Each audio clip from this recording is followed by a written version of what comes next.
La tristeza es un estado normal cuando vivimos un momento triste o perdemos algo que es valioso para nosotros.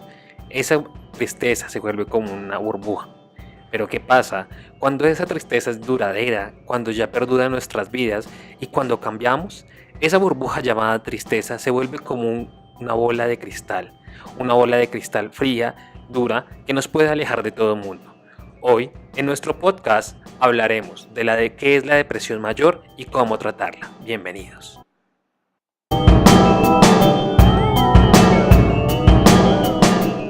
El trastorno depresivo mayor es un término que aparece por primera vez en la clasificación del DSM-3 y ha tenido una ampliación aceptable en todo este término. Esta categoría cubre adecuadamente lo que antes se definía de un modo impreciso en términos de la depresión neurótica grave o depresión involutiva o hasta entonces la depresión psicótica. El término depresión mayor se emplea para decidir o describir una persona que presenta un episodio de depresión mayor y además cumple una serie de condicionales adicionales. A. Nunca ha tenido un episodio de hipomanía, en cuyo caso estaríamos hablando de un trastorno bipolar. Y B. No se trata de un caso de esquizofrenia, que puede ser un trastorno esquizoafectivo u otro trastorno psicótico. Es decir, no se trata de un problema jerárquicamente superior a los trastornos desde el estado de ánimo. Solo se puede diagnosticar dos tipos de trastorno de depresión. Trastorno de depresión mayor de episodio único, para aquellos casos en los que el episodio actual sea el primero y que han tenido en su vida. Y trastorno depresivo mayor, que es de episodio recurrente, aquellos casos en los que ha ocurrido por lo menos algún otro episodio de depresión mayor en su vida. Con esto, el DSM intenta forzar al clínico para que evalúe necesariamente si el episodio es de primera aparición o no, porque la importancia del hecho de la recurrencia tiene caso en la depresión antes de ofrecer un diagnóstico. Curso de la depresión mayor. El curso del trastorno depresivo mayor es muy variable intraindividual y sobre todo interindividualmente. Aunque la mayor parte de las personas que sufren un episodio depresivo mayor acaba recuperándose en un tiempo de 1 o 2 años aproximadamente. Durante este tiempo, el 15% de los casos van a tener un curso crónico, 2 años o más deprimido. En concreto, el 18% de los pacientes con depresión permanecía deprimido tras 2 años de seguimiento y el 10% seguía aún deprimido en el caso de 5 años o más. Como hemos ya mencionado, el diagnóstico del trastorno depresivo mayor requiere indicar si es el primer episodio o se trata de un episodio recurrente. Al hablar de los criterios consensuados sobre los diversos conceptos relacionados con el curso clínico del trastorno, los datos existentes sobre el riesgo de recaídas y recurrencias parecen indicar que las personas tienden a cronificar los que son más aquellas tardíos. Además, el buscar el tratamiento a sí mismo, una edad avanzada del episodio y un nivel socioeconómico bajo son también predictores de un mal pronóstico. En estos casos, es más difícil el manejo clínico. Un aspecto de interés es que la duración de los ciclos de la depresión no depresión se van acortando cuando más episodios tiene el paciente y cuando más tardía es la aparición del primer episodio. Las cifras de recaída son algo peores que lo que se pensaba, y de hecho, este es el mayor reto existente que tenemos en la actualidad para cualquier intervención que se quiera denominar eficaz. Se trata de no solo reducir los síntomas, sino mantener la mejoría y tiempo posible con el menor de las recaídas. El objetivo de las intervenciones debe ser más ambicioso y no debe conformarse con lograr menos que una recuperación completa. Aproximadamente un 18 a 85% de las personas que buscan un tratamiento presentan al menos otro episodio depresivo mayor en el curso de su vida e incluso en el 40% de los casos habrá 3 o más episodios depresivos. El mayor riesgo de las recaídas está en los primeros meses después de recuperarse de un episodio depresivo. El primer año constituye un periodo de alto riesgo, pero a medida transcurre el tiempo sin que haya una recaída, la probabilidad de empeoramiento o de aparición de otro episodio es cada vez menor. Los datos parecen indicar que un 35% de los pacientes presentan un episodio de depresión antes de 2 años de transcurrido el anterior y el 60% antes de los 12 años. Además, esas tasas de reaparición del trastorno son aún mayores en personas mayores de 45 años. Quizás porque los criterios de depresión interactúan con disfunciones orgánicas propias de la edad, tasas elevadas de la hipersecotomía, disminución de las ondas de sueño, etc. Otro dato relevante para el clínico es que normalmente los primeros episodios tienen una duración menor para después estabilizarse en su duración. Todo esto significa que el trastorno depresivo mayor es un trastorno con fuerte tendencia a la recurrencia, aunque naturalmente existan terapias como por ejemplo son las terapias cognitivo-conductuales que han hecho y han demostrado empíricamente que pueden mejorar estos índices. En cuanto a la edad, la aparición de los episodios y los datos epidemiológicos más recientes están cuestionando lo que se sabía hasta ahora de la depresión.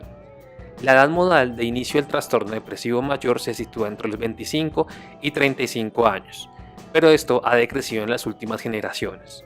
Por otro lado, de un modo relevante por la intervención y prevención, parece que cuanto más precoz es el inicio, mayor será la probabilidad de recurrencia. La existencia de varios episodios depresivos en el curso de la vida hace que la probabilidad de recaída sea mayor. A veces se afirma con cierta ironía, pero acaba reflejando la realidad, que es el mejor predictor de depresión, es estar estado deprimido antes. Otro importante predictor de recaídas es el tipo de depresión. Las depresiones secundarias, ligadas a cuadros físicos o mentales, tienen peor pronóstico que las primarias. Estudios también recientes han demostrado que la duración media de un episodio depresivo mayor es de 4 o 5 meses en pacientes bajo buen control de medicación y protocolos en investigación. Pero como los tratamientos médicos o psiquiátricos estándar, la duración del episodio se aproxima a todo un año. Por último, los casos en los que han sido síntomas psicóticas, especialmente si son incongruentes con el estado de ánimo, se recuperan más lentamente que los deprimidos sin síntomas psicóticos, aunque el largo de las tasas de su recuperación son prácticamente iguales. Al hablar de la epidemiología, algunos estudios efectuados sobre el trastorno depresivo mayor en la población general iniciados en la década de los 80 del siglo XX pusieron de manifiesto que la depresión es más frecuente de lo que se pensaba, aunque ciertamente las cifras varían de estudio a estudio, incluso de país a país. El conocido estudio epidemiológico de Cushman de Area, efectuado en Estados Unidos a principios de la década de los 80, en el que se entrevistó a más de 18.000 personas de casa por casa, mostró que criterios del DSM-3 y empleando una entrevista tan altamente estructurada como la DIS, en la que un ordenador de los diagnósticos y los trastornos anímicos son los más comunes después del abuso de sustancias y los trastornos de ansiedad. Según el estudio de ECA, aproximadamente un 5% de la población adulta ha presentado o presentará un episodio mayor en el transcurso de su vida. Hasta hace poco no hemos tenido datos europeos y españoles y latinoamericanos sobre la prevalencia de los trastornos mentales en población general. Y siguiendo la metodología del estudio ECA, el estudio SMED, efectuado en entrevistas estructuradas y diagnosticados con el DSM-4 a más de 21.000 personas de países europeos, han suplido esta carencia. Como hemos hablado, la prevalencia de la depresión y distimia en una ventana temporal de 12 meses es del 4.2% en población, mientras que tomando el conjunto de vida de una persona, la prevalencia de sufrir un problema afectivo es del 14%. En todos los casos, las cifras son mayores para las mujeres, prácticamente llegan a duplicar a la de los hombres. Las cifras de prevalencia de los problemas depresivos son prácticamente el doble en las mujeres que en los hombres.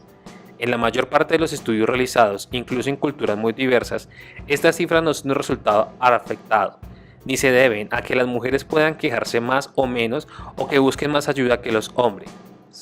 Dado que estos resultados tópicos no son reales, en cualquier caso, esta diferencia sexual puede ser un indicio de la existencia de factores genéticos contribuyentes a la manifestación fenotípica de esta alteración, o bien puede reflejar la existencia de tempranas diferenciadas en la educación entre niños y niñas.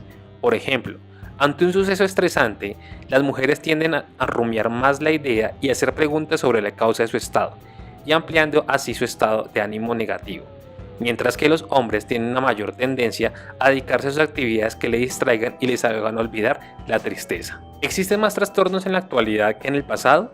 ¿Estamos viviendo lo que Hellman en 1987 ha denominado la era de la melancolía? Algunas de las tasas de depresión para la población general parecen bastante estables a lo largo de las últimas décadas. Es posible que en algunos grupos la depresión esté efectivamente en ascenso. Una serie de estudios longitudinales psicopatológicos efectuados en diversos países avalan esta idea de los cambios en las denominadas tendencias seculares. Por ejemplo, un estudio conocido que se ha venido efectuando en el pueblo seco de Lumbin desde 1947 se ha demostrado que las tasas de depresión en jóvenes de 20 a 39 años, evaluados en un periodo de 1957 a 1972, era 10 veces mayor que la de las tasas que también habían presentado entre 20 a 30 años cuando fueron evaluados entre 1947 a 1957. Confirmando estos hallazgos, los estudios indican que la depresión, también otros problemas como el abuso de sustancias, el suicidio, es un fenómeno creciente en los grupos más jóvenes, sobre todo en aquellos nacidos en las edades de 1960 a 1975, y en especial en los varones. Aunque las mujeres presentan aún tasas mayores de depresión más altas que los hombres, las diferencias se van acortando en las generaciones más jóvenes debido a un crecimiento de la depresión masculina que una disminución de la femenina. No obstante, la confirmación de estas cifras están en ascenso y requieren un análisis de series con un intervalo temporal mayor. Frente a lo que muchas veces se supone el nivel socioeconómico no tiene un efecto relevante en las tasas de depresión clínica. Investigaciones como son las de Goldberg de 1992 aclaran que si bien las tasas se triplican en personas en paro laboral o en desempleo que están cobrando un subsidio por el mismo. Por otro lado, el trastorno depresivo mayor es hasta 2 veces más frecuente en medios urbanos que rurales. El riesgo no es igual para todos los grupos de la edad. Contrariamente a lo que en común se piensa, el riesgo es más elevado para padecer un episodio depresivo mayor y se observa en jóvenes de adultos de 25 a 44 años. En definitiva, la relación entre sucesos estresantes y la depresión no llega a ser clara. Aunque existe una asociación entre tales sucesos y los trastornos depresivos, es importante aclarar que la dirección causal de esta relación es difícil de establecer. Parece muy improbable que el estrés por sí solo cause un trastorno de depresión pleno. Si bien, en combinación con otros factores como ejemplo, ideas negativas depresivas, una falta de apoyo social afectivo, una pérdida de algunos de los padres en la infancia o una historia previa de depresión puede incrementar el riesgo de depresión, especialmente en el riesgo de recaídas. Al hablar de la evaluación de la depresión, hay muchos modos de hablar de la evaluación de la misma depresión. Desde el punto de vista de la intensidad de los síntomas, los instrumentos clínicos más empleados son las escalas autoaplicadas, como es el inventario de depresión de Beck o las escalas de valoración psiquiátrica como las de Hamilton. Pero en el análisis de la gravedad o frecuencia nunca puede sustituir un examen para determinar si una persona cumple o no los criterios diagnósticos de un trastorno anímico. Por ejemplo, el trastorno depresivo mayor o el subtipo de específico de la depresión que pueda tener. Una puntuación alta en una escala de depresión no nos garantiza de ningún modo que esa persona padezca de depresión grave. Puede tener síntomas de depresión o muy intensos, pero no cumplir los criterios de una depresión mayor o de un trastorno depresivo. Los cuestionarios para depresión son instrumentos totalmente inespecíficos para la evaluación de los trastornos de estado de ánimo. En la exploración de la psicopatología de los trastornos depresivos hay que tener en cuenta varios parámetros. En primer lugar, la cronología de los síntomas y los problemas de la persona. Este quizás sea el elemento más importante para realizar un diagnóstico diferencial y sobre todo para determinar si un factor médico o un consumo de sustancias puede ser el factor causal de los síntomas. En un segundo lugar, la duración del trastorno es crucial para diferenciar, por ejemplo, una distimia de un trastorno depresivo mayor o una ciclotimia de un trastorno bipolar tipo 1. En tercer lugar, es importante la determinación de la existencia o no de un episodio depresivo maniático en la vida del paciente, puesto que esto indica una distinción y que permite diferenciar de trastornos depresivos a trastornos bipolares. Toda esta información suele provenir del paciente, aunque a veces es necesaria la información de terceros. Un cuarto elemento a considerar es si el episodio depresivo es de tipo melancólico, pues que aunque esta categoría aún no está totalmente válida como lo planteaba Weisman en sus investigaciones, es probable que la psicoterapia no deba ser el tratamiento inicial a elección en estos casos. Por último, la exploración de síntomas psicóticos, ya que la estrategia terapéutica también puede verse afectada, como por ejemplo los que son insumos o consumos de antipsicóticos. Al hablar de la exploración de un episodio depresivo mayor, En cierto sentido, el DSM, como cualquier otro sistema diagnóstico afín, es un esquema desnudo e inerte en el que hay que darle vida para podernos serlos útil. El DSM simplemente indica qué síntomas y criterios hay que tener en cuenta para efectuar un diagnóstico determinado, pero no nos dice de ningún modo cómo hay que explorar, evaluar estos síntomas. A continuación, te hablaré de algunos esquemas de valoración y diagnóstico diferencial de los síntomas a través de un guión anotado en una entrevista, que en definitiva es el instrumento inicial para la evaluación psicopatológica. En el caso de la depresión, no resulta fácilmente obtener información de una persona deprimida. Su frecuente falta de interés y de motivación también puede extenderse a la entrevista, haciendo frustrante esta tarea. Además, hay que tener en cuenta que algunos sesgos cognitivos y emocionales de los pacientes pueden hacer teñir negativamente la información que nos proporcionan. Un ejemplo, puede que empleen términos muy absolutistas para enjuiciar sucesos pasados, o como te he mencionado recientemente, que tiendan a recordar mejor lo negativo que lo positivo. De otro modo, la información que nos proporcionan puede estar algo marcada por ese velo de tristeza y pesimismo. Por esto todo, se requiere que el entrevistador sea paciente, empático y sensible a la información verbal y no verbal del paciente. Es recomendable, por ejemplo, evitar el término depresión con los pacientes para describir su estado, ya que esto puede reforzar la idea de que la depresión es un rasgo estable y crónico. La exploración del paciente ha de centrarse no solo en los episodios actuales, sino también del pasado, y naturalmente hay que explorar si hay o ha habido algún episodio maniático, en cuyo caso el trastorno se clasificaría como bipolar, independientemente de que su estado actual sea depresivo o no. Una entrevista con fines diagnósticos, sea más o menos estructurada, debe llevar un guión bien determinado. Desde un punto de vista, la aproximación más razonada es utilizar los diagnósticos o criterios del DSM, independientemente de que también puedan valorarse otros síntomas. Un ejemplo, el llorar, que no están presentes en los criterios. A continuación, te hablaré de algunos de los síntomas que pueden presentarse desde el DSM. El DSM requiere ver los criterios que estemos establecidos y te invito a que los revises dentro del aula que tenemos habilitada para ti. Al hablar del trastorno diagnóstico diferencial, como hemos analizado anteriormente, el estado de ánimo deprimido no solo es recurrente en el diagnóstico diferencial de ningún cuadro psicopatológico. La tristeza puede tener un síntoma de muy diferentes cuadros clínicos, como puede ser la esquizofrenia, trastornos de ansiedad, trastornos de estados de ánimo, trastornos de ajuste, abuso de sustancia, etc. Por la presencia de lo dicho, debe evaluarse de un modo diferencial. Efectivamente, sentirse deprimido es un elemento extraordinariamente frecuente en las reacciones de personas normales ante sucesos negativos, en estados psicopatológicos y también en muchas enfermedades condicionadas por medicamentos. La primera medida diagnóstica a considerar consistirá, por lo tanto, en la persona con síntomas depresivos si tiene o no un trastorno depresivo.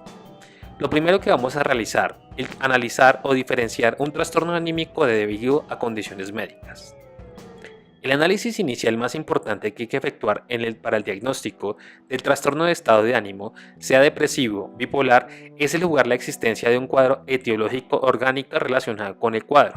Por ejemplo, las enfermedades del sistema nervioso central, los trastornos hormonales, el uso de drogas o fármacos o diversas enfermedades metabólicas.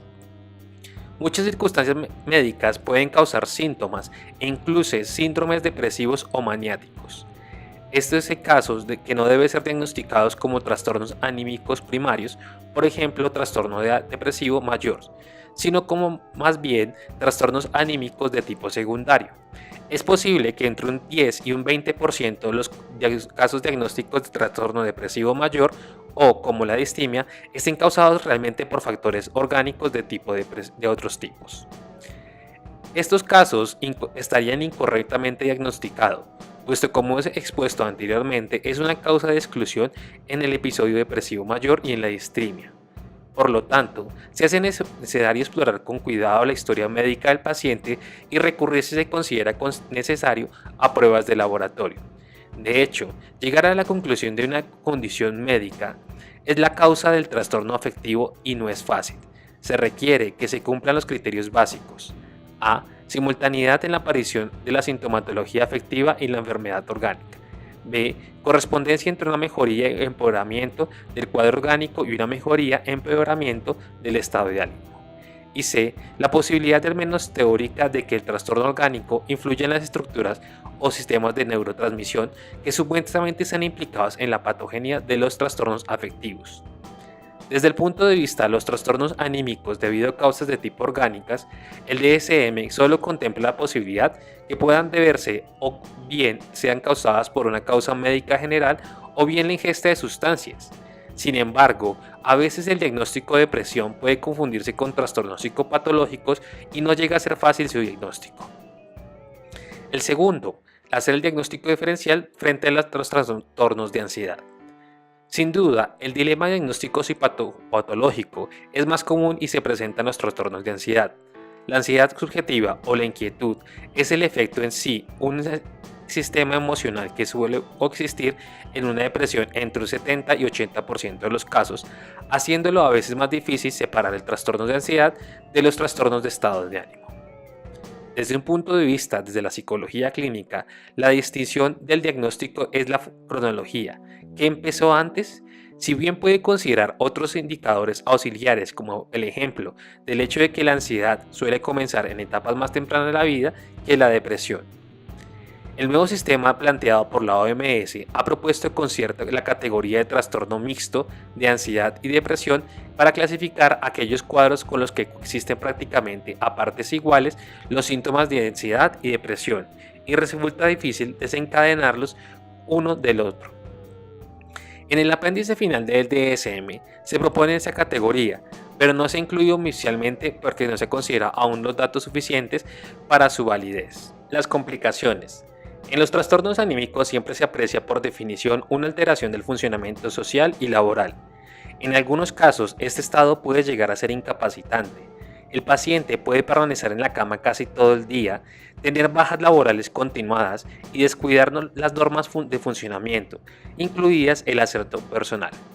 Naturalmente, estas consecuencias son mucho más fuertes en casos de depresión mayores recurrentes que en casos de depresiones únicos. En los pacientes recurrentes se incrementa además el riesgo de aparición de enfermedades médicas y de una mayor necesidad de servicios asistenciales con el corte económico que esto conlleva. Pero la complicación más grave de la depresión es el suicidio. Entre el 50 y el 70% de las personas que cometen suicidio tienen historia previa de los síntomas depresivos. Por otro lado, una revisión ya clásica de 17 estudios realizados por Gutzen y Roberts desde 1970 demostró que el 15% de los pacientes graves, normalmente hospitalizados, finalmente cometían suicidio. No obstante, el riesgo de suicidio no está relacionado con la gravedad de los síntomas, sino más bien con otras variables: ser varón, mayor de 40 años y con deseos comunicados, y de otros de quitarse la vida. También, el consumo abusivo de sustancias incrementa mucho la probabilidad de riesgo del suicidio.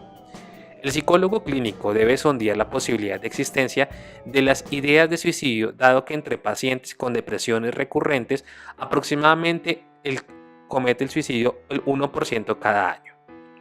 Paradójicamente, el riesgo de suicidio no sucede durante el momento peor del episodio depresivo, sino más bien a unos 8 o 9 meses más después de la remisión sintomática.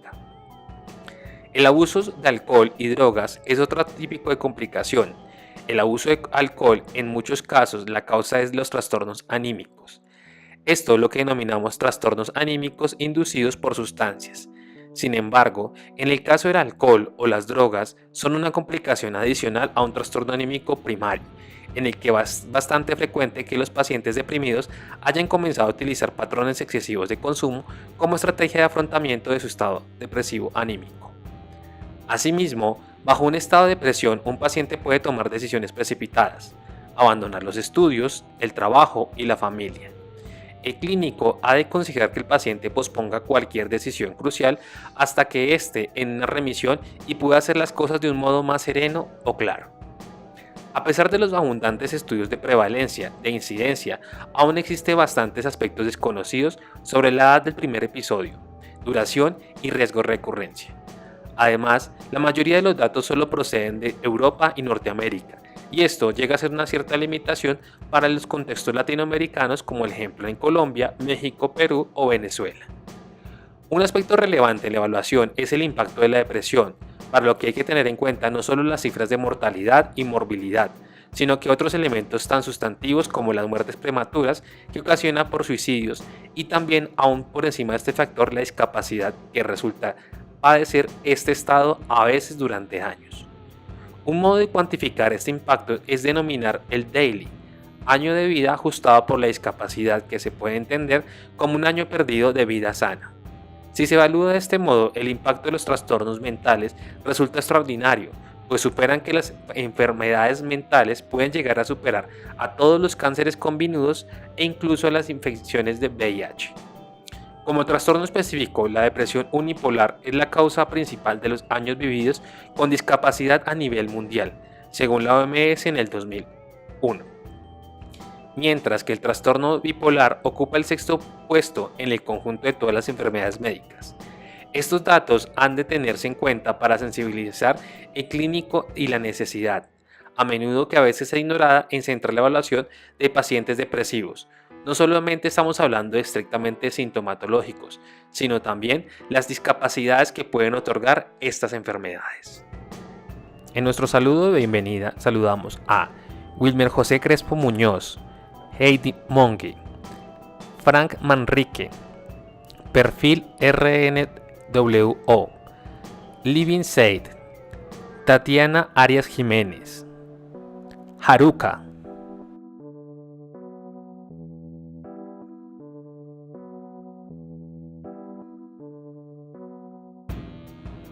Esteban Mena, Brian Méndez, Lady Guerrero, Ángela Ríos Vera y Mario Arturo López. A todos, bienvenidos a nuestra comunidad en YouTube. No olviden activar las campanillas para recibir notificaciones cuando creemos un nuevo contenido. Hemos llegado al final de nuestro podcast. Te agradecemos que te hayas tomado todo el tiempo de escucharnos. No olvides activar la campanilla para recibir notificaciones cuando creemos nuevo contenido o material de tu interés. También no olvides seguirnos en nuestras redes sociales como son Facebook, Instagram, Twitter y LinkedIn, donde estaremos publicando diferentes novedades de conocimientos. Para este podcast te acompañó Fernando Romero. Nos veremos en una próxima ocasión. Hasta pronto.